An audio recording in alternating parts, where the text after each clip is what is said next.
ओ भेना गाडीभित्र आउनुहोस् त। आउनु म किन आउनु पर्यो? आउनुहोस्। तपाईँ बाहिर आउनुहोस्।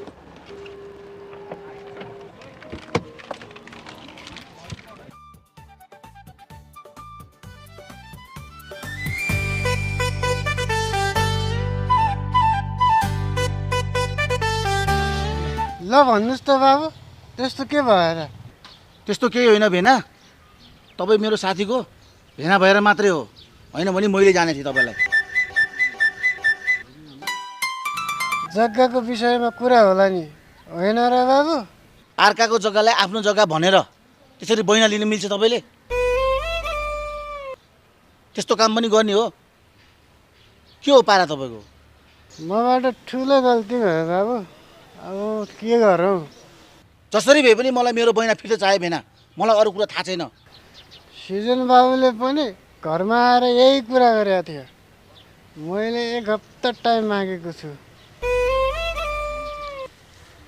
ल ठिक छ, तपाईँले 1 हप्ता भन्नुभयो, 1 हप्तापछि जसरी भए पनि मलाई मेरो पैसा फिर्ता चाहिन्छ, होइन भने ठिक हुन्न। त्यो टेन्सन नल्याउनु बाबु, म 1 हप्ताभित्र जसरी पनि मिलाउँछु। अहिले म गएँ।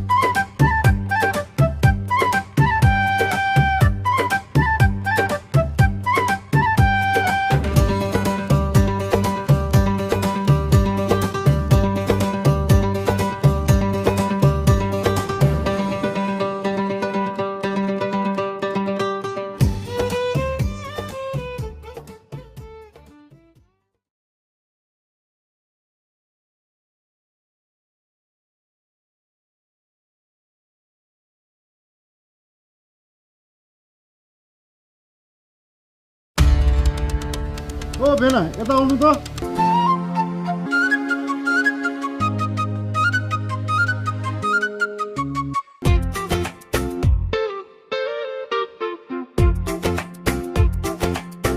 ए बुढी मरे, सब यो पैसाले गर्दा।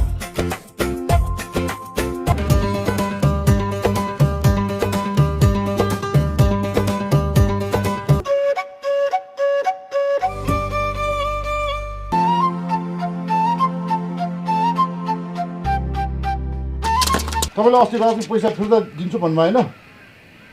अहिले देखेर भाग्ने तपाईँ? तपाईँहरू अस्ति रेस्टुरेन्टमा आउँदा रिहान बाबुले दिन्छु भने होइन? पैसा तपाईँले नि लिएको हो भेना, मैले राजलाई वचन गरिसकेँ। पैसा तपाईँले नि तिर्नुपर्छ है भेना। दिन त मैले दिनै पर्ने हो।